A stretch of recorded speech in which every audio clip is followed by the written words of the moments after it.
Give me everything in your brain right now. That's exactly what we're going to do today. It's basically about it. Welcome to episode 14. Yeah, 14. Cool.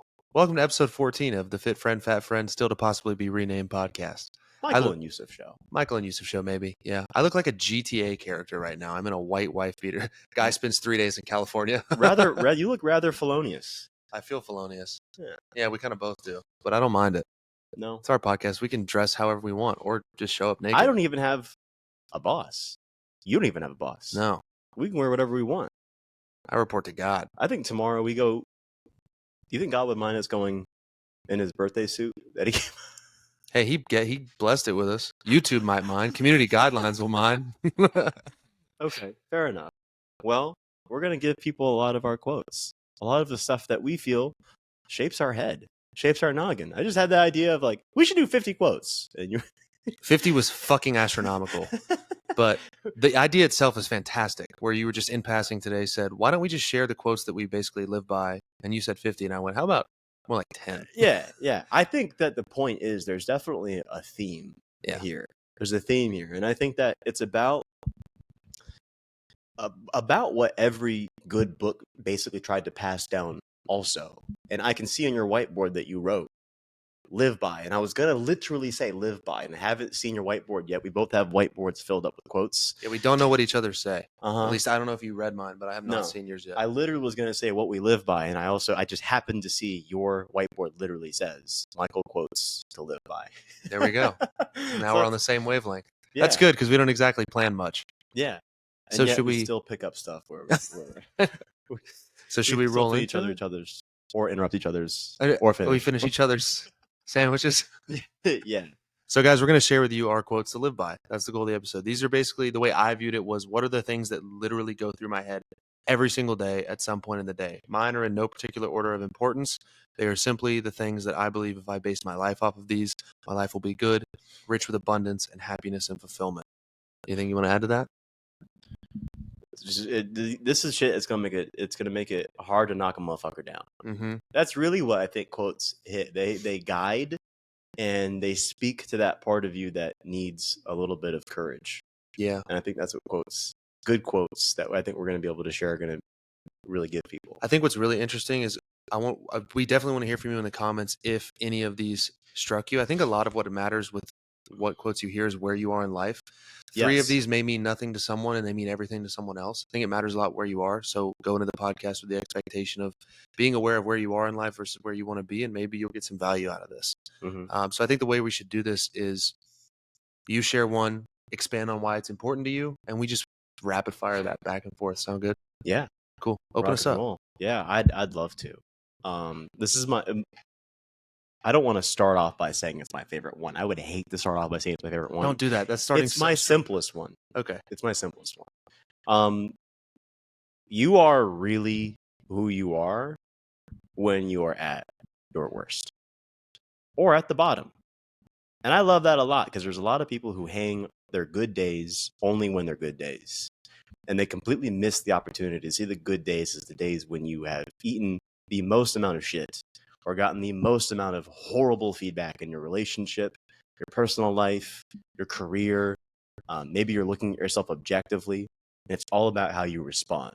So I like the concept of you are who you really are when you are at your bottom or at your worst, because it shows the choice of like, it gives the person a sense of power, I feel like. And I liked what you said earlier about everyone's going to hear this in different places. I loved hearing a sense of ownership and responsibility and finding myself when I was in a rough time. And just to hear that, like, wait, I thought it was supposed to be perfect all the time. No. You are you when nothing is going right. Nothing is going your way. That's who you really are. And that, to me, gave me a lot of nuts because I didn't have some. And I heard the quote and I was like, I guess I ought to try on some responsibility then. I like that a lot. I felt like that because we talked about on the last episode how I've been going through some tough shit the last couple of days. Yeah. And I really felt like the fibers of who I was and what I stood on were definitely tested. I like to say that I'm not an anxious person. I don't get worked up. I don't get very emotional in situations. And all of that was really pushed. Oh, yeah. So that's a good point. I like that. You are who you are when shit is really, when feces are striking the rotating oscillator. otherwise known as shit is hitting the fan. Yeah. Yeah. What you got for yours? No particular order of importance. This is something I definitely think about every day. I don't know that he said it in this way, but it's his concept and it's a book he wrote. Jocko said, take extreme ownership of your life. I think that was pivotal for me, that book, Extreme Ownership by Jocko Willink. I think the sooner that you can take accountability for every facet of your life, the good, the bad, the ugly, you fall on the swords, you take the wins, whether you're in a team, you're alone, the quicker you can point to owning a responsibility, a victory, or defeat, the quicker you can either figure out the solution to the problem or you can move forward to the next great thing. Yeah. But it's everyone's quick to claim W's and victories and successes. But I noticed in my 4 years in corporate America, a lot of times people are very quick to point fingers when shit goes wrong. Yeah. And I found myself falling on the sword a lot. And one thing that surprised me, and will surprise you if this resonates with you, is when I took accountability, when I took ownership and stepped up, I ate the shit in the moment, but it led to my career progressing rapidly. Yeah. Because people saw me as someone who was willing to eat shit, willing to take a hit, maybe sometimes for them, for someone else. And the aftermath of that was people noticing I was trustworthy. I really was outcome oriented, like I was pushing for a solution, and I just wanted the best. So the sooner you can take accountability for your physical health habits, your financial habits, where you're at in life, emotionally, spiritually, financially, and physically, the quicker you can work toward a solution or continue to build the momentum you already have. Very few things in this life are anyone's fault other than your own, in my opinion. Yeah. So the concept, maybe it's not a quote, but the concept of taking extreme ownership of everything you do is super important to me. I was going to ask you, was the quote, take ownership of your life? Something to that effect. You know what's really funny? That's So Hobbs, my old roommate. His absolute number one tenet is everything is your fault. I love that. And that's an extreme, for some people, that's going to sound extreme. Hence extreme ownership. Yeah, extreme ownership. There was this incident. I'm gonna share a story, really, and a quick anecdote as to where that in real time. So you're saying workplace, personal life, same thing. Again, all these things that when you take ownership, I think for me, the way that helps is it allows you to process information.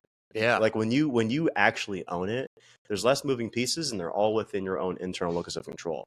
So for instance, I had all white shoes. Okay. I had all white Nikes that I was wearing all the time.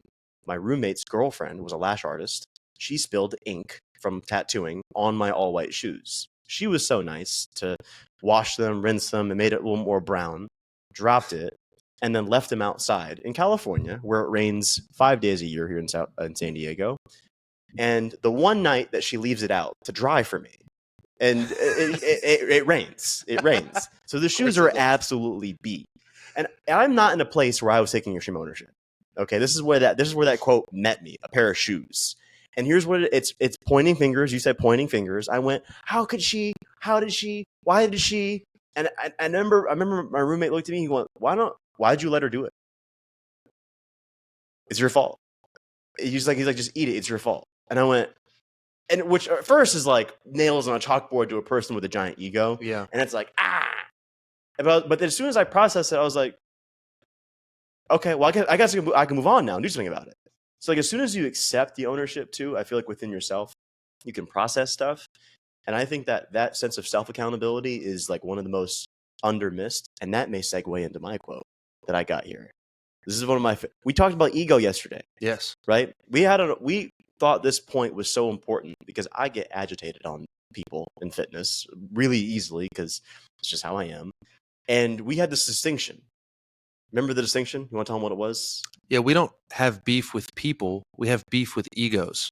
Yes. That's where we get angry. Yeah. And that's usually the thing that gets like fussy. And that's where we feel that like pain and blaming because this is the quote. If it's not life-threatening, it's ego-threatening. Isn't that so fun? That is a fucking banger. Isn't that so fun? Why have I never? Who said that? Peter Crone. Of course he fucking did. Of course it was Peter Crone. Peter Crone, the hitman of the ego. And we always also a cold ass nickname.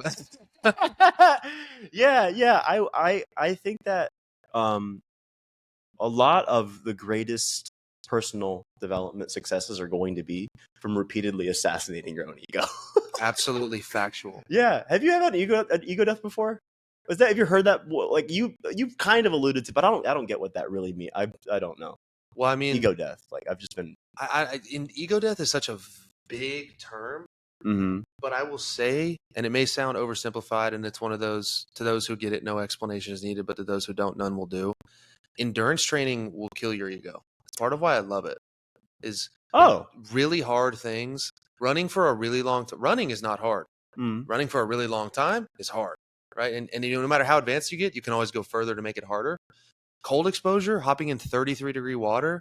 You can think you're on top of the world, and you get in a fucking ice bath, and you realize you are nothing but human, right? Yeah. So I don't know if that's an ego death, but I like to do things that humble me and bring me back down to I'm a person. This could all come crashing down around me any moment. Stay humble, stay focused, keep doing what you're supposed to do. So ego death might be an overstatement, but I've definitely had bouts of humility. What do you think one of your biggest ones was? Where that quote might have been something that if had you heard it, you go, this is it. If it's not life-threatening, it's ego-threatening. Dude, I don't know. I can't point to an instance. I wish I could. Quitting your job, maybe? Was there a version of that? Yeah. Quitting your corporate job. Quitting corporate America to permanently pursue this. I had such an identity, and you don't know me as this version, but I was always known as the big corporate guy. You think I don't know you as the big corporate guy? Well, no, I mean, you think our system doesn't call you the big corporate guy? Okay, that's fair. Now you know me as the big corporate guy who's in a coaching business with you, but for 4 years, the 3 years and 10 months before I met you, in the sales program I went to in college, I'm not trying to brag, but objectively I was the best in the program. I was ranked 3rd in the country out of thousands of kids. You were number 3 in a sales program in school. In the country. Oh, okay. Yeah. Okay. So I placed 3rd in a national collegiate competition as an individual. And then in the school, I was number 1. So it was like always, this guy knows business. This guy will always do business. This guy will be a VP of sales, this, that, and the other. And I identified so strongly with that, at being good at that there was a part of me that was like, I just put in all this work to throw it all away. And I just want to go be an influencer. Ugh, still hate that word. So maybe that was my ego talking for sure, because the truth of the matter is a lot of what I learn there and practice there every day helps me a lot in this job. Yeah. My ability to articulate, my ability to speak, be empathetic, to listen. There's carryover there. It wasn't all for nothing. So I would say leaving my job in the title as big corporate guy that was supposed to have this big future in corporate America definitely challenged the ego. I think that's a good point from you. Yeah. Thanks for sharing. Yeah. Thank you. Is it my turn? It is. Okay. It sure is. Oh, this is one you've heard me talk, literally beat to death. I don't care. I think everyone should hear it. And if our podcast listeners are listening right now, then they maybe haven't heard me say it, because we have different audiences in different places. This is an all-time quote for me. You don't become confident by shouting affirmations in the mirror. You do so by having a stack of undeniable proof that you are who you say you are. Outwork your self-doubt. Alex Hormozi said that. That quote gives me chills every fucking time I say it out loud. It is. When do you think you'll have an easier time saying you're a fit person? Do you think it's easier to say I'm a fit person before you do 10 push-ups or after you do 10 push-ups? After. Exactly. Always. Yeah. No one can tell me I'm not a runner, right? Like, I ran a marathon. I run 30 miles a week. But if now I have all of this proof, right? I've been running for 2 years. It's easier for me to say that I'm a runner and to know that than it was 18 months ago, because I have more proof stacked, right? I completed a marathon in below my goal time. So I have proof. I have undeniable proof, and I have undeniable confidence that I can run. So you have proof to who? Me. Yeah. And that's all that really matters, because anyone. So how'd the quote start? You don't become confident by shouting affirmations in the mirror. Yeah. Can you talk about what you're alluding to on that? Because that speaks to a part of the personal development community that is into affirmations in a way that is, say it in the mirror. Goggins even has, I think, a form of affirmations with the sticky note on the mirror in some way. And that's like the bridge. Like that's like the introduction to assuming the identity. Yes. But that last part, that second part, your second part is you become confident by having a stack of undeniable proof that you are who you say you are. And that's that motherfucker right there. It's certainly important to say something amazing is about to happen. It's important to say, I want to see how good life can get. It's important to say, but the I am nice, I am smart, I am kind. Go do things that make you feel that way. Woo. But definitely believe that you want to achieve a certain standard of living or physique and say, I am a fit person, and then go do the thing. Because when you pair saying the thing with doing the thing, that's when no one can take it from you. And that's all we're really challenged by, is when If you told me I wasn't a runner, I'd be like, I don't give a fuck. But if I did things that I knew challenged that, I'd be in trouble, right? Yes. So that's why I love that quote so much. Thank you for that. I think I have one that I didn't write this down, but this is another Peter Crone one. Because this dude is just Epictetus, Socrates. He's got so much real estate in your head, but that's a good thing. Yeah. Peter Crone's quote is, I'll intro this because you hit a part. I'm going to connect this for the audience, I think, which is really profound and beautiful that you wrote. And it was, or that you shared from Alex Hormozi's quote. And it was, you don't get confident by just saying. You get confident by having undeniable proof of you doing. And then with you doing, and you outwork your self-doubt, you have this confidence to you that nobody can take from you because you know it to you, that you are a fit person, or that you are a nice person, or that you are loving, that you are kind. Which segues me into this quote. Other people's words will only hurt you to the degree that you already believe it's true. They're just making hot air. They're just vibrating noise with their throat. They could be speaking in Mandarin. I could be saying in Mandarin, Michael, I know that you are an absolutely atrocious shit runner and you look like absolute garbage. Like I would never do your training. And you would look at me and be like, okay. Like, sure. But if I was like, if I said some more raw shit, where it's like, hey, Michael, I think that you're actually supremely unlovable for the fact that you say shit that is really smart, but I think it comes from a really deep, dark place. It's like, wait a second. Why did he say things that actually I already kind of believe that are true a little bit? But why is he saying it like that now? Mm-hmm. I think a lot of times too, I'll have people, and it's great call outs. You said that you had this written down, but you removed it, if I'm not mistaken, because this is where we might have one overlap in a quote that we're aware of, and this bonus quote. Mm-hmm. We'll share this from us is, wherever you're triggered is your therapist. That's such a good one. And it's like, and it's I think it pairs back because with Peter Crone being the hitman for the ego, and triggered we look at, like, triggered is a good word. I like it a lot. Triggered's where like you just get feisty, or you get turned on for a second, and you get, you're kind of like, you feel that pang maybe of pain or stress or adrenaline, and you're like, who said what? They said what? And your tone raises, you get more excited, and you start pacing a little bit. When you get triggered, or wherever you get triggered, that's your therapist. Find out what you can't be with. This is where, like, I don't want to say, because I don't want to do therapy a disservice or an injustice, but this is where I say a lot of people can do a lot of deep self-work by asking them questions as to what pisses you off. And what are you saying you can't be with? What, especially when it comes to people's words. I already can think of examples, but I'm actually curious. I want to ask you. Do you have any? This would be a really vulnerable thing for you to share. I don't know if you have anything top of mind. I have no idea what you're about to say. Yeah, that can relate to them, but for you, in a way that maybe recently, I got a fucked up question for you. I apologize in advance. Words can only offend you or only affect you to the degree that you believe they're true. And wherever you're triggered is your therapist. Can you think of an event? And so people already said, oh, thank you, Michael, for sharing that you're going through a difficult time. Can you think of an event or parallel or story in which you genuinely were fucking triggered and you had to unwind and you had to begin to unravel what the words were, what you felt, and what you believed was true and what that meant for your life? That is a fucked up question, man. I'm sorry. That's okay. Makes for a good conversation. Anything for the fucking content. Thanks, guys. This is my life now. I don't know who you are anymore. I knew it. I knew that you knew that's what I was gonna say. I knew it. Wow. Yeah. Okay. So can you drop So yeah. If you want to reword how I asked it and how that might have hit you. To your question about, is there a moment where someone said something that I maybe to a degree myself believed it was true, therefore it hurt me a little bit. Thank you. Yes. Right.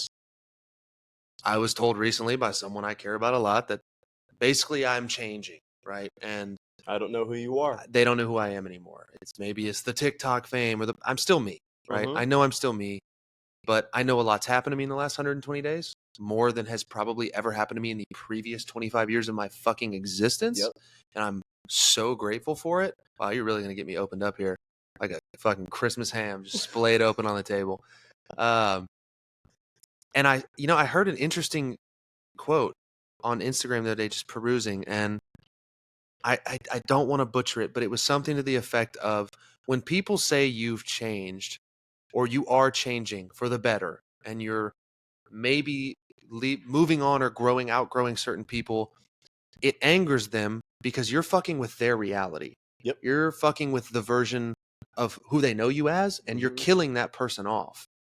And maybe I am changing, but the way this person described it was in a negative light of like, I don't know who you are for the worst anymore. Mm-hmm. And that really challenged me. I almost had to say to myself, I help people for a living. I still just want to help people. That's all I've ever wanted to do. I had to tell myself I'm a good person. Those really hit you. Yeah, it got to me. And you could see it get to me the day we were in this apartment, and I was just I was triggered. Yeah. And that was my therapist, right? So where you're triggered is your therapist. What hurts you the most is probably what you should sit with and identify why. And if it's true, address it, correct it. And if it's not, move on. And Thank you for that, man. Yeah, that was tough. It was fine, actually. It feels yeah, you legitimately had to remind yourself that you were a good person, and it takes a lot of. You had to remind me. You were like, "Hey, man, you're a good guy. Like, don't forget that in all of this." And I was, "Oh, okay, yeah." thanks. Especially when it's someone that goes way back, like, and when it comes from them. So, like, I believe, I'm not mistaken, actually, a lot of the content that I consumed that was most personal development or transformational was also Alex Hormozi, who was some of your original quotes that you had shared. And Alex Hormozi had done Gym Launch. Gym Launch was this program that taught gyms how to become basically life-saving factories. Mm-hmm. No bullshit. And he got the gym model done right. And so in this, he talked about that exact scenario where he said, people go, "You've changed," and that's where you go, "Yeah, you haven't." And he has this episode. Holy shit! Actually, now that I think about it, he has this episode on YouTube that was one of the most transformational episodes I've ever watched. And it is "Why I Don't Go Home for the Holidays." That's what it's titled. "Why I Don't Go Home for Thanksgiving." He talks about, so not that I'm airing out Alex Hormozi's laundry or anything. This is on YouTube, but he talks about how he went through a season of no, which is where you say no to social events, plans, parties, birthday dinners, etc. Yada, special occasions, so that you can focus and be in flow of your, business progression, and you can continue it. So he talked about this as to why his drinking history, and for a lot of people that struggle with addiction, your identity is one of the a lot of times for him it was drinking, and he had shared how his family had tried to put him back in the box of, "You used to drink so much, you get so angry, you're this and that," and you go, "No, that's who I was." Like, no, I'm not. And he described it as having to, when he left Thanksgiving, having seen his family and they tried to put him back in this box, he said he felt like he had to wash stuff off of him. Interesting. Like literally rinse it off in the shower. Because it's like, it's a contaminant. It's a contagion of just this old you or this negative version of you that someone's trying to put onto you. There's a difference between people going, "Hey man, I think we should talk. Like, I really think that, there's some really cool things going on, but you've changed in a couple different ways." And then there's the "I don't know you anymore," which is like a forfeit or a white flag or a complaint, or really just a giant, I'm not going to say something mean, but like kind of like it's a selfish thing to say to someone, to say you've changed. And it's like, yeah, to you, motherfucker, to you. Like, I'm supposed to change always. Of cells growing at an astronomical rate that you possibly, I should stay the same. If you can objectively measure where you are versus where you were, and it seems like your life is getting better, you're not abusing drugs, you're not hurting people, you're not abusing yourself. If it's objectively good when you look at reality outside of yourself, the person who's telling you you've changed or they don't know you probably isn't in your best interest to stay in your life anyway. Thank you. That's great feedback. And you know what? One exercise for our audience, we do this on our coaching calls. It's a small exercise. Look back 6 months ago on your camera roll. Please go on your camera roll and look back at where you were 6 months ago. We talk about one lifetime is 3 months. Like, for instance, right now, September 27th? 27th. September 27th. So that means 3 months ago was June 27th, right? June 27th. It's like almost July. It wasn't even July 4th yet. In 3 months from now, that's going to be Christmas. That's crazy. Yeah, that's a lifetime. Like we're gonna pass It's gonna Halloween be after We're gonna Christmas. pass Halloween. We're gonna pass Thanksgiving. First of all, we're gonna pass Halloween month. We're gonna pass Thanksgiving month, and then we're gonna pass Christmas month, and then we're gonna be in New Year's in one lifetime for now, right? So it's 90 days, 90 24-hour segments in a row. Bam, bam, bam. Continuity. It's like, imagine 180. Imagine 180. Go 6 months. Go to your camera roll. Look back at who you were. What was life like? What stressed you out? Who was in your life? What were your goals back then? What was going on? Are you in your goals now? This is just all nice ammunition to just really appreciate where you've come, because sometimes you pick up your head and you haven't picked up in a while. And it's kind of nice to just stop and smell the roses and just go, hey, who am I? Where am I? What's going on? How am I? Have I changed? Have I improved? Have I made progress? 6 months, camera roll, two lifetimes. I just got really anxious and excited and scared and worried and fucking stoked all at the same time, thinking about 180 days from now. Yeah. Dude, our quotes are really organically. This is so weird how this shit works out, because they like the way that I have these written down is honestly making sense with the conversation. We got a little bit away from. We're also very smart. We could put it together. If I had to say so myself, we are widowy, pretty intelligent guys. We were talking about where you're triggered. I'm just gonna put my dogs right there. Put his socks up. We were talking about. No, don't tell him what's going on. I could be naked right now. Spotify listeners don't get the treat. The point about where you triggered as your therapist. I know we got a little bit away from it, but it was a really good point. I'm glad you brought all of that up. The next quote I had led into that well, and I just heard it before we started the podcast, and I felt like I had to say it. The cave you fear entering the most holds the treasure. Dan Martell said that. Sorry, I just got a notification on my like an asshole. It did pop up. To be fair, it popped up. Sorry, right, I've got a meeting. I've got to run. Yeah, sorry. What about your goals, you asshole? What a stupid bitch! I'm trying to run a business here. I'm trying to. We run together. I'm gonna put my phone. I don't know. Sorry about that. It happened. That's okay. To just pop up. That's okay. Dan Martell said, "The cave you fear entering most holds the treasure," and it's cool. It's a little corny of an analogy right there. But the blue book. Yeah. Dan Martell. Buy back your time. Savage. Really strong book stack, by the way. If everybody read those, they'd be fit and smart. It might be a little bit of a corny of an analogy, but I talk about in my content from the beginning, do one hard thing every day. Just for the sake of it being hard. Lean into discomfort. If you suck at it, good. Keep going until you're not. This is where you learn a lot about yourself. Quote one more time. The cave you fear entering the most holds the treasure. Nice. So whatever you're avoiding, the treasure or the treasure? The treasure. So like where you're triggered as your therapist, where you feel the most pain is what you need to lean into to feel free. Or what you're most scared to take on. What was I most scared to do? Quit my corporate job. Yes. And it has been nothing but the treasure for me, right? Yes. So for all of you thinking about like, evaluate your life as objectively as possible. What are you most scared to lean into? That's probably the thing you should dive in head first to. Please ask yourself too. Peter Crone quote, who would I be on the other side of all of my fears? Damn. Have it. I wish we had a ham horn. Yeah, well, yeah, have it. I think that's phenomenal. It sounds like it's like the area you've been neglecting holds the most game. Exactly. Yes. Like, literally. That's a way more eloquent way to put it than what Dan said. Honestly, I can't believe I just won up Dan Martell with Wes Watson. Yeah, and Dan, you're definitely gonna hear this because you definitely listen to this. Sorry, bro. Yeah.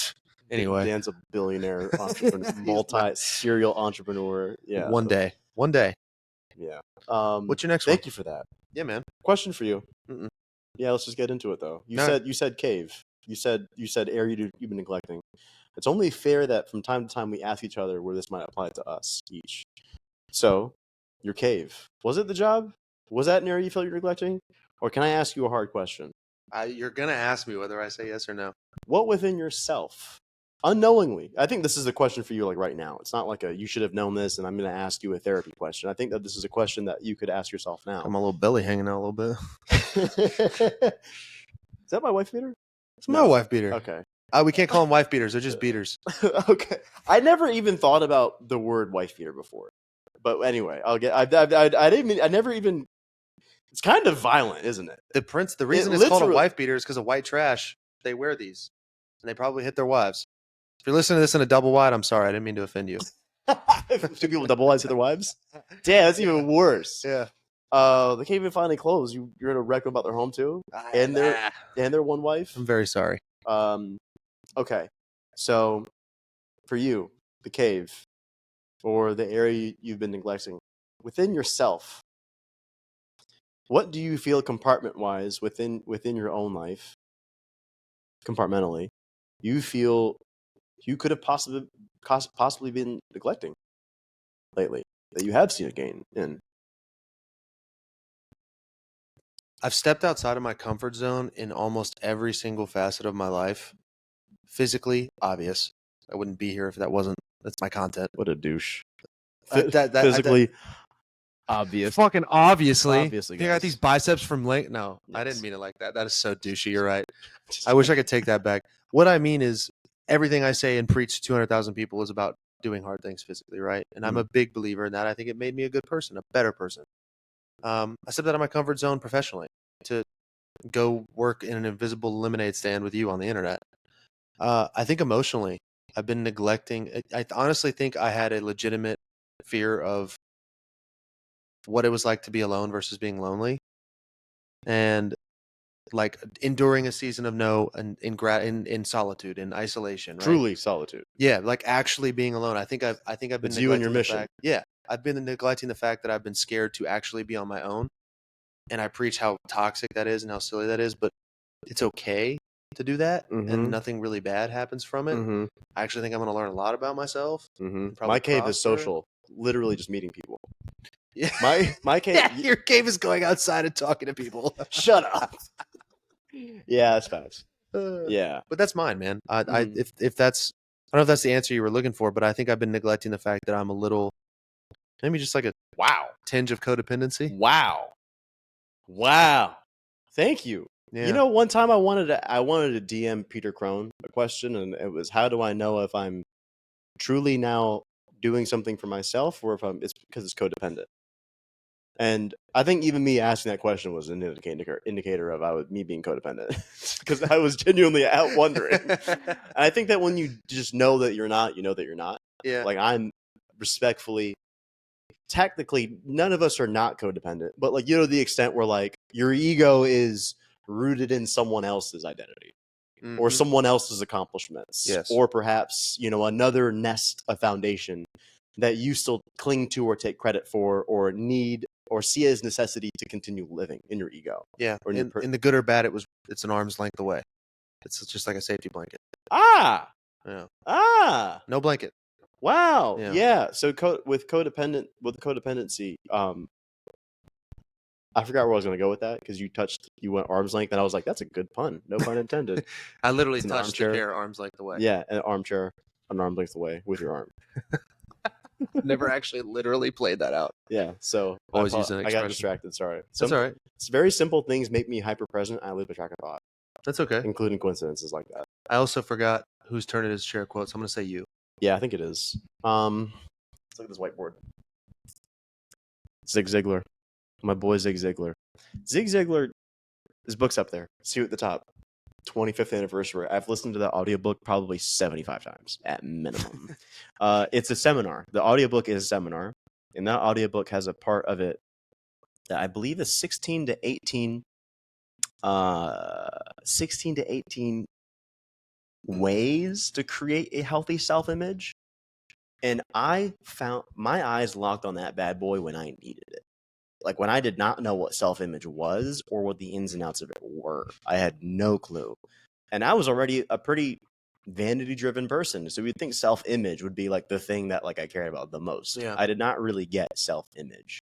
So Zig Ziglar has this really cool quote. It doesn't have to do with self-image, but it's just why I found the book and how I found it, how it touched me and how it really helped me. His quote is, "If you are not willing to learn, nobody can help you. If you are determined to learn, nobody can stop you." And I think that's a really great, it's ego again. So for instance, feedback that we got on the podcast, and I'm going to remember this for forever. Why? Because it hit my ego. It was ego threatening. I really just wish Yusuf would let Michael talk a little bit more and stop interrupting him. No. Obviously, yes, I'm going to do that. And that's the second time I think we've seen that comment before. And to me, obviously, we're coming in two different worlds. Like my world's my world, your world's your world. We have a world together. And I'm an only child, and I don't go out much, nor have like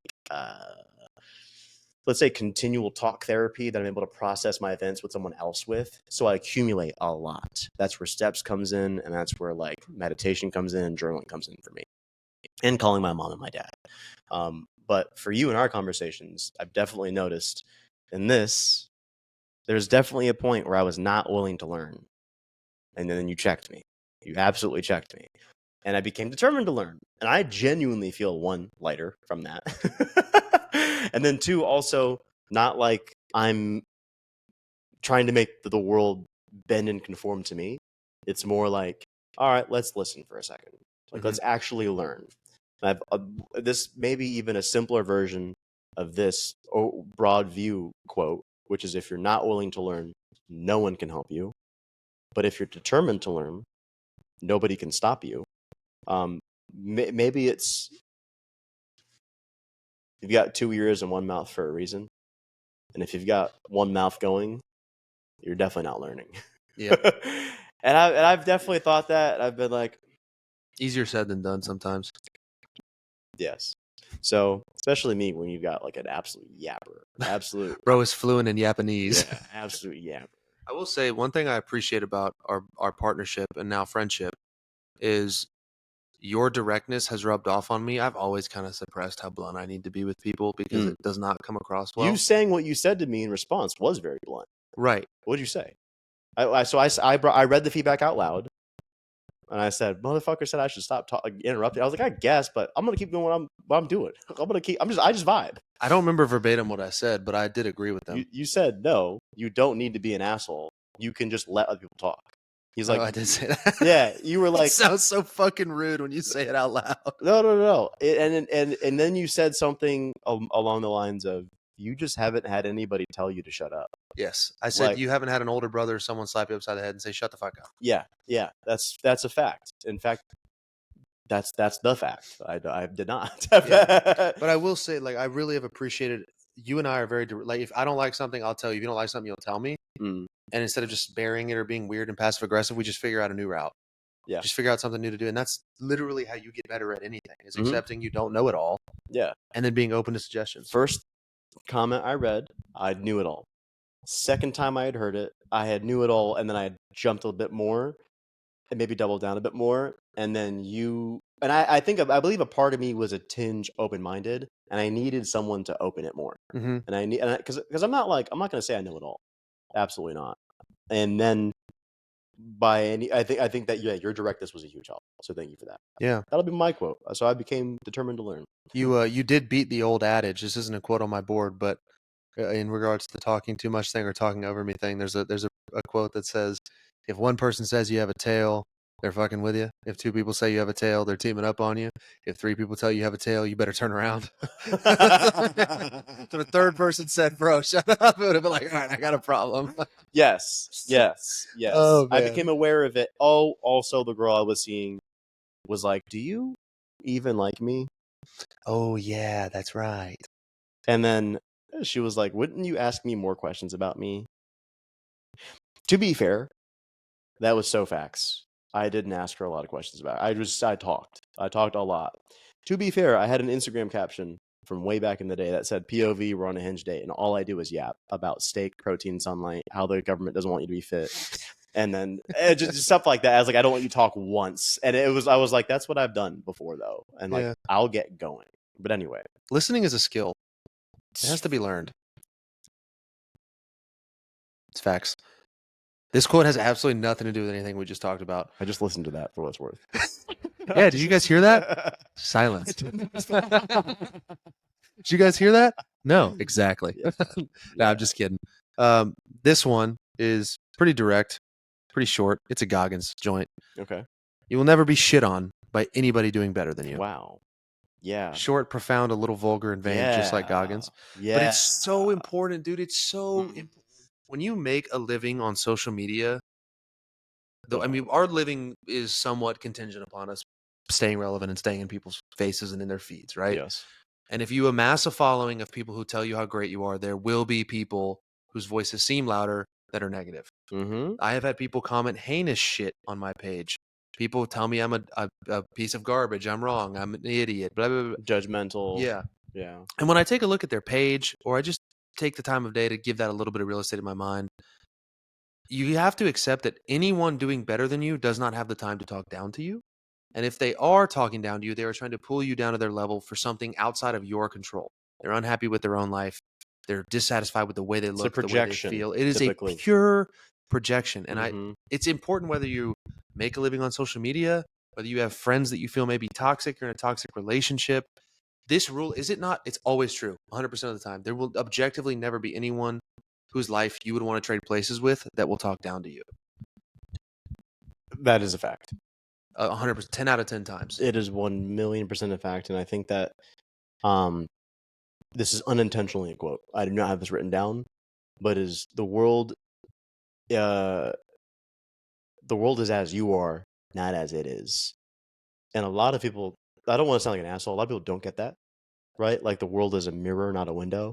And like you see it as you are, not as it is. Mm-hmm. And so just like people are hearing the quotes that we're saying and they're going to digest them differently than someone else, it is because you are hearing it as you are, not as it is, right? So with the comparison, people talking crap on the internet, people being negative, I think, so your version's David Goggins. The way that I've heard that before was, I think Rhett Cardone said that. He said, hate never comes from above. And I think that dude, that was a huge relief to me. Just hearing that and seeing it. Because as soon as I just it's saw, like a literal weightlifter. Oh my God. Because you really, like, you care a lot. Before hearing that. Like you really, really care. You want to be revered on the internet, respected, important. You know, you want to feel great. You want to take pride in your presence. And you've got some cornball or bimbo saying something like, you know, what do you know about fitness, or what do you know about this, or this and that? That's so mean. This and yada yada. And then you look at them and you see people as, you look at their profile, like you said, and they basically are a digestion of their opinions. Mm-hmm. Like they like oh, that's hard. It's like and I look at their profile, no offense, and I'm like, I see how you say this all the time. On no disrespect. And then say it's just a lot of this stuff you can just see. Like people will call me crazy about like alcohol thing. There's a guy on your before we started the podcast. I cared a lot, and I was like, I remember this dude, like what, he's like 40 pounds overweight, trying to tell me I'm crazy for not drinking. And it's like, bro, I think you're crazy for being 40 pounds overweight. Exactly. It's like you said, okay, so I'm nuts, okay, but I wouldn't trade places with you. Would you trade places with me though? Yeah. I'm just saying. Yeah. I had a guy take the time, a guy who said he was an MD.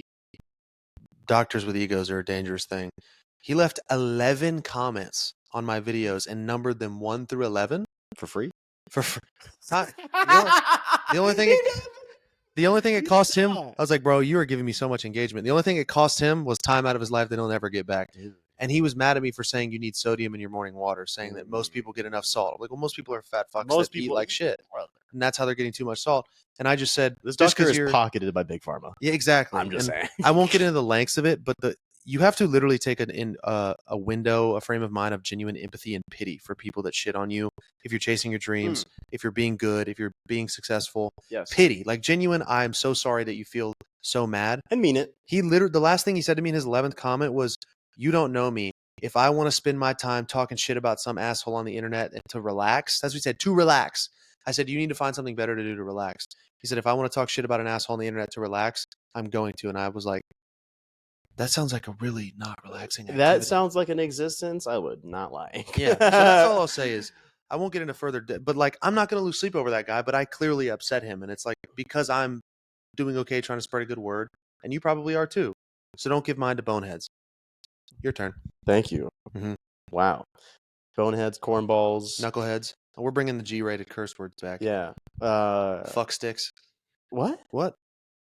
You say G and then you say fuck? No. You say G-rated. You say fuck. No, what was your next quote?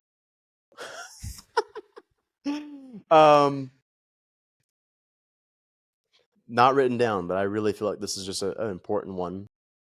The pain will leave you when it's done teaching you. Boy, that was true this week. Yeah. Yeah, the pain will leave you when it's done teaching you, but I have no context to add to that. I think it's so profound that you guys can digest that on your own. And maybe take it as a sense of peace if you're going through shit. Whoever you are, wherever you are, whatever you're dealing with, no matter how bad. Beautiful thing about that is that the pain will leave you when it's done teaching you. Because again, it assigns a purpose to the pain. Yeah, that's a really good way to put it. Yeah, to teach you. It doesn't feel like it's there for no reason anymore. Yeah, the worst thing you want is just to feel like you're going through pain for no reason, man. Like, that's about as meaningless as it gets.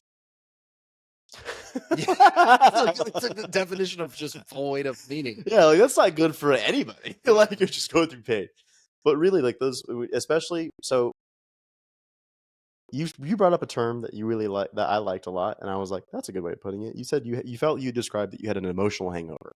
Yeah. Like the day after a pretty intense personal event, and with that feeling, I could describe it before. This is like a kind of a dark thing, but like I'm happy about it now, so I don't mind sharing it. But I remember the points in my life where like the first 5 seconds of me waking up were like fine for a little bit because I forgot why I needed to be upset. It's like 5 minutes or 5 seconds before it literally like it comes back. I just remember, and have you and I talked about this before? Where we said, like for a lot of people in the, like in our angle, the way that we see it, where people are looking at building muscle, burning body fat, getting fit, getting strong, becoming beautiful, becoming strong, becoming confident, all these things within fitness and dieting, I'm going to air quote dieting, but really just eating with intention and, dieting. Help me arrive here for a second. Where was I just? People wanting to be on the journey of being fit, beautiful, confident, strong. Before that?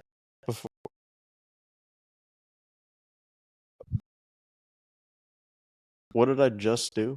What did I just say? Did I just completely... Emotional hangover? Emotional hangover, yes. That and that pain... You asked me if you had ever told me about this, and then you hadn't told me yet. I told you about what? You'd literally like, have I ever told you about this? The first 5 seconds I was awake? Yeah, the first 5 seconds are when you're awake. And people's DNA. So like your thoughts. Like I've heard the mind be described as a container by none other than... Peter Crone. Who would have thought? Obviously. The mind is a shot every time Yusuf says Peter Crone. You'll be blackout at the end of every episode. Yes. So thinking about it literally, like your DNA changing.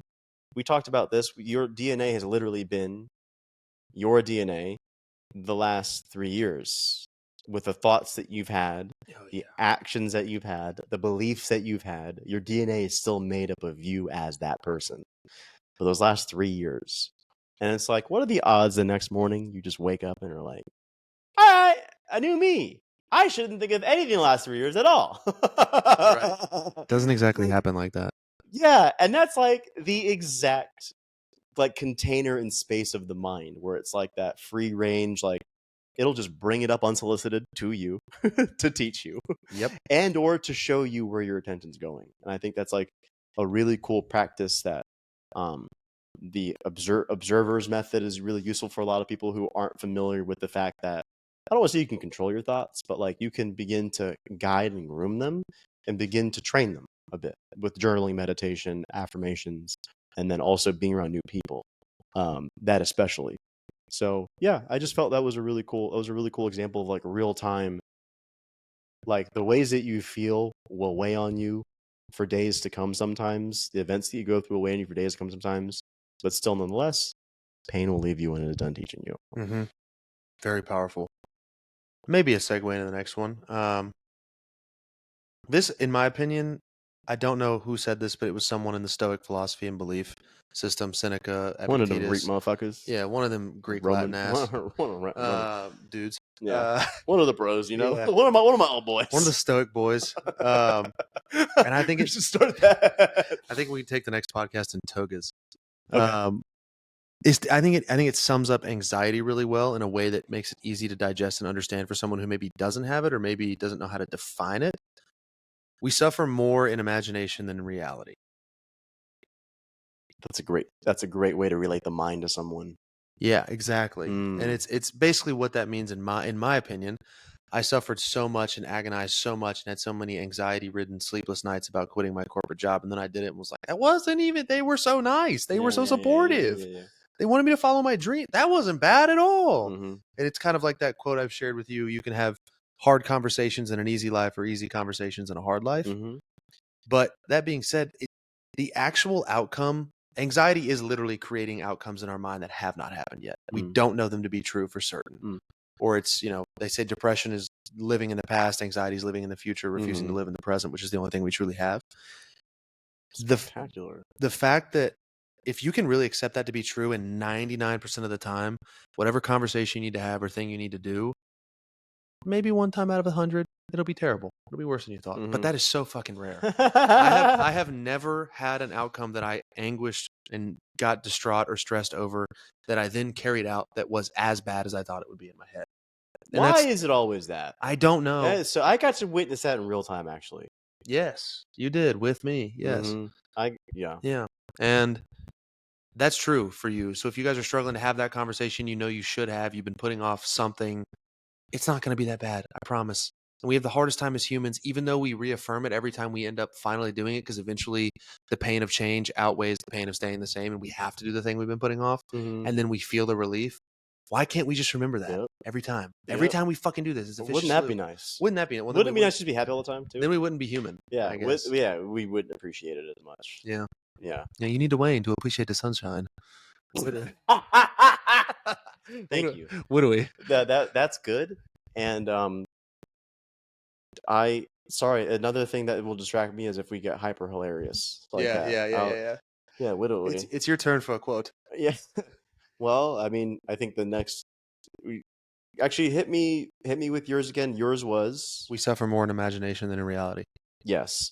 And why are we're the people who if you're listening to this and you're going through something, you have got to be levitating at this point. You can definitely move objects with your mind. Yeah. If you're like, oh my brain power I'm getting right. You basically just became 80. Like that. Like you just aged literally 60 years just now. What a fitting quote. This is not a quote I didn't have. I have read like 3 quotes I wrote down. I might butcher it, but it's a saying, and it was I don't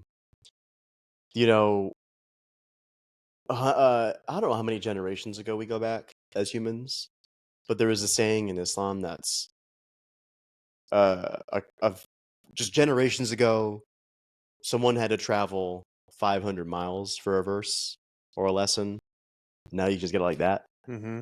And it's like there's almost a level of like you not appreciating the pain and suffering that you get in that because you just get the answer like that. It still isn't the answer. Like you have to go through it yourself. Yes. In order to really to get the tenets and gain the gains that you can get from the pain.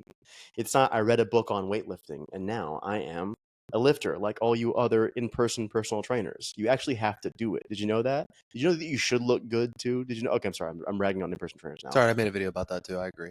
Personal trainers should be ripped. I'm sorry. Yeah, that was too easy. But I really feel like a lot of times too, like I'll get people who go, oh, I just kind of want the answers. I just want the gems. Just tell me how you did it. And I'm like, that's kind of fucking lazy.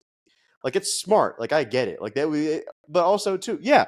Hey, Michael, have you ever? Let's just pretend you're a billionaire. Michael, just give me the lessons to become a billionaire.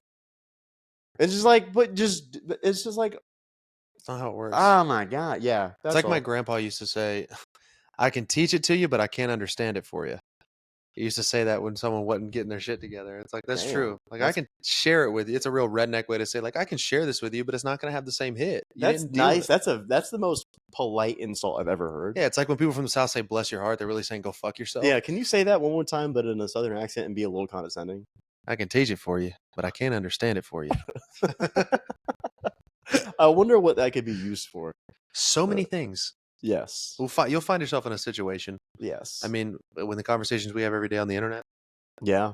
Yeah. When I tell people that I might unlock that 500 times if I go in my comment section in a second. Well, when I read my last quote, I have 2 more. When I read my last one, I made a video about it, and I had just a victim mentality guy comment, and it was a good example. I'll explain it in a minute. Your turn or mine? I kind of shared one. Okay. It was sort of a saying. This isn't. I don't know that this is a unique or original quote, but I did say I would be honest and I would share what goes through my head every single day. Principles to live by, right? And this one's from my dad, who is my best friend and my idol, and I love him dearly. I love both my parents. I wouldn't be who I am without them. Mom, Dad, you are my heroes and my idols, and I love you. And they also listen to the pod, or at least I hope they do.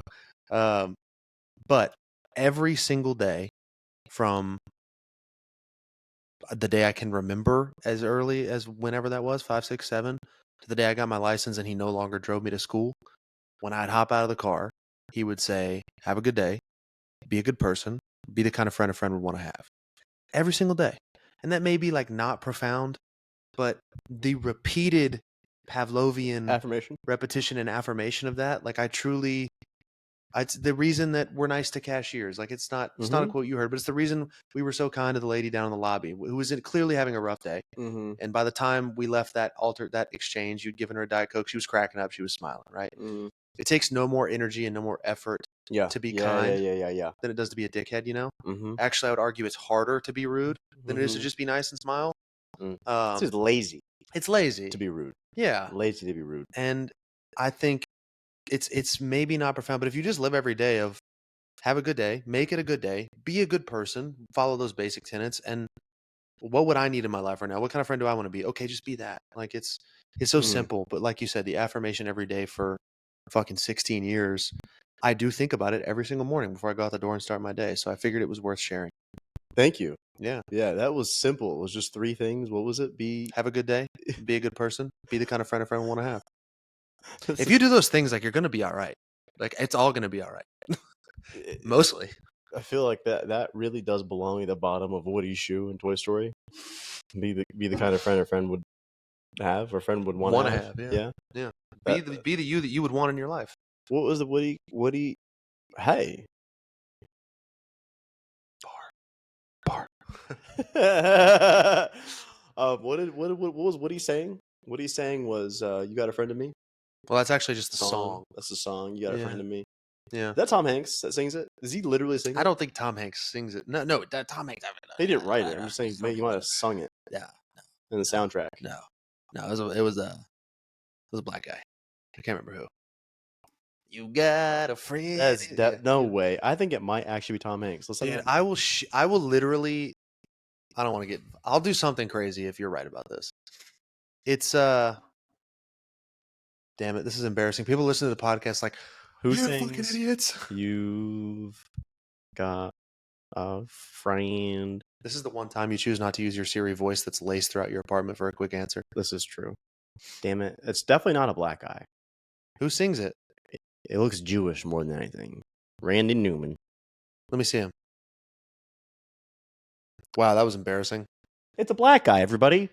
I thought it was the same guy. No, I'm such an. I was thinking of Louis Armstrong. What a dick I am.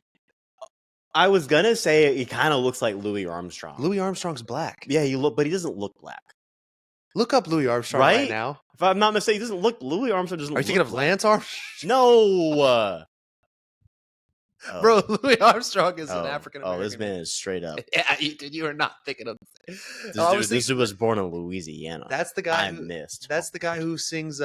Yes, what a wonderful world. Yeah. I mistook him for the Darth Vader guy. Who's Darth Vader guy? James Earl Jones. Why did I? I don't know. I don't know old black people. Except for Bernie Mac. It's not required in our line of work. It's just Bernie Mac. I only know. Damn, Bernie all Mac. 3 of those guys are dead. Anyway, back to the uplifting quotes. Just like the rest of us in a little bit. What's your next quote? You know what? I'm gonna end the last. Damn it! I have more, but why don't I just go and then we'll just roll through yours? I've got one more. Yeah. Okay. And then we'll just talk about yours. I'll just do one. I have more, but maybe I'll post these. Let me show, because we just said we're all gonna die anyway. That's literally what my last quote is about. This is getting off the rails right now. Yeah, let's just go. Let's go into that. All right, and for our next topic, death. You want to go or we should go? Go. At the end of the game, the pawn and the king go back in the same box. Explain. At the end of the game, at the end of the chess game, when the game's over, both the pawn and the king return to the same box. I'm not getting it. I get they go to the same box, but it's like saying quote unquote status or value. Okay, it just clicked. Yeah. I just went idiot mode there for a minute. That's a great quote. Pawn and the king go back to the same box. Yeah. So status and we value all die. So much. Yeah. The main point. Okay. We go back to the box. Yeah. Okay. See that? Yeah. That's actually a great quote. Yeah. So fucking chill out. Thanks. Basically, is what he's saying. Well, that actually segues nicely into my last quote, and it's probably my top 3 right now if I had to rank it. In 2 to 3 generations, I hope I don't get it. Tuesday. Bit chilly for a Tuesday, isn't it? This one's another Hormozi, even though I have written Hormozi. Oh, I write like a fucking pharmacist. In 2 to 3 generations, no one will know who you were, and everyone you know will be gone, including the people whose thoughts and opinions held you back. Do it for you. I so rudely said yup at the very beginning of you saying that. I think that you should read that one more time. You motherfucker. No, I'm just kidding. This quote reads, in 2 to 3 generations, no one will know who you were. Likely. You and everyone you know will be gone and dead, including the people whose thoughts and opinions held you back. So do it for you. Now, I made a video about that recently, and to me, that's everything that I'm trying to embody. I'm trying to chase this dream and this passion with you of building this coaching business and genuinely talking about what I want to talk about and what lights me up with passion every single day. Mm. And most of us don't do things solely out of fear and solely out of ego, right? It all comes back to our ego. We are scared of what people will think. We don't actually care what they think. We're scared of what their thoughts is going to do to us and our identity and how we identify as our place in the universe. So if you can stop operating from a place of fear and just do it for you, because one day we're all going to die and it's not going to matter. And the people who held you back are going to be fucking dead too. So maybe that's an oversimplification. Maybe that's crude. But the point is, you should make decisions as often as you can for yourself when you have the capability and the ability to. Some of you are married. Some of you have kids. You have constraints that you can't control.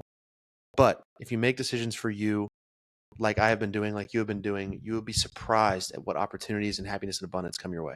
At least you get to live with that instead of the latter. Or the opposite, or the antithesis of that, doing things for other people instead of yourself. I get to know, it's like my boss said to me the day that I left my last corporate job. He said, I really want you to think about the longevity and all the work you've put in building your career here, and now you're finally in the spot that's going to skyrocket your trajectory. And I said, look, man, you're not going to tell me anything I haven't already thought about.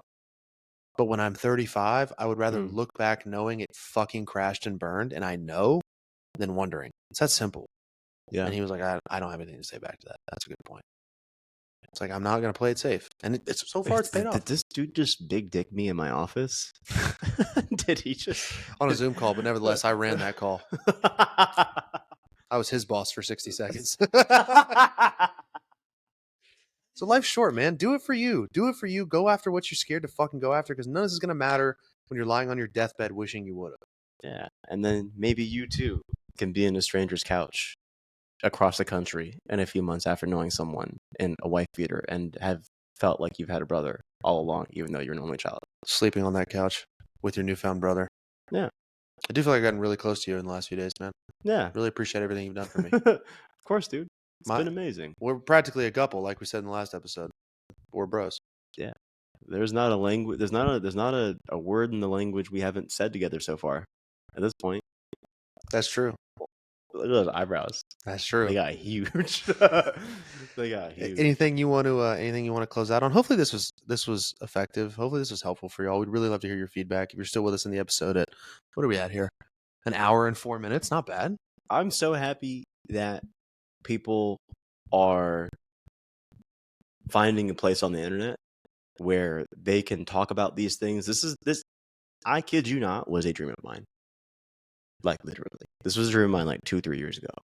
I had and I posted this on my Instagram story.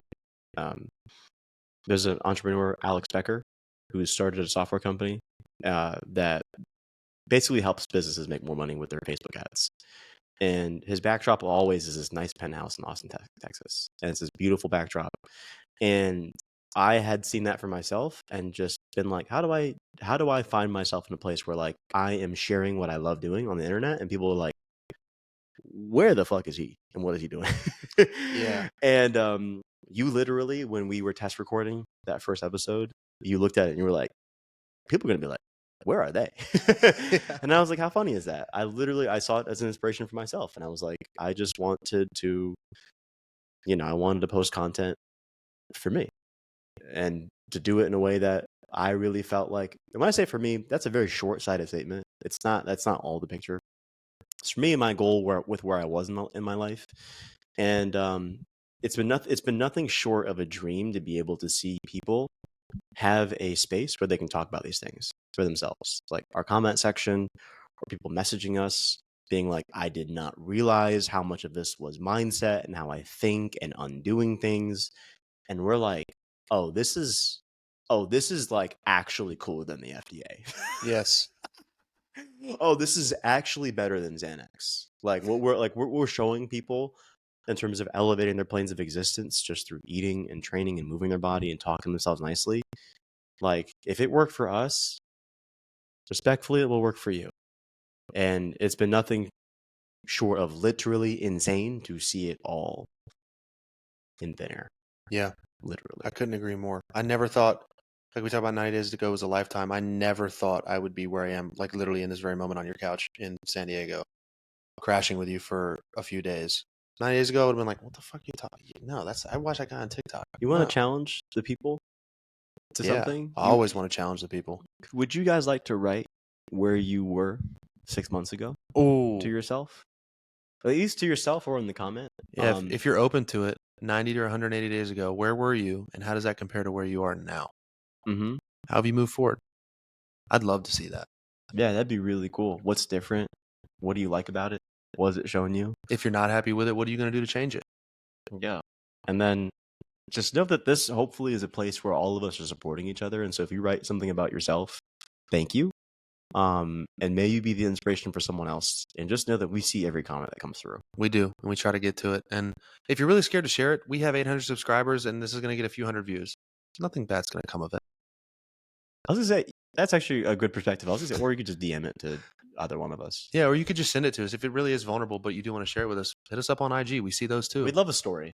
Yeah. We'd love a story that shares someone else's troubles and challenges with someone else that we feel like could benefit from that, because I feel that's all Oprah did, really. That is all Oprah did. She was just sharing. Worked out pretty well for her. Yeah. Now we might be burning down an island maybe a couple of years too. Yeah, for us to get a nice. Should we rip a step check? Yeah, we definitely before Oprah kills us. It's gonna be abysmal. Oh yeah, maybe. It is 5:49 PST.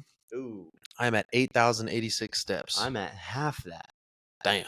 You ran. Did you run? I did not run.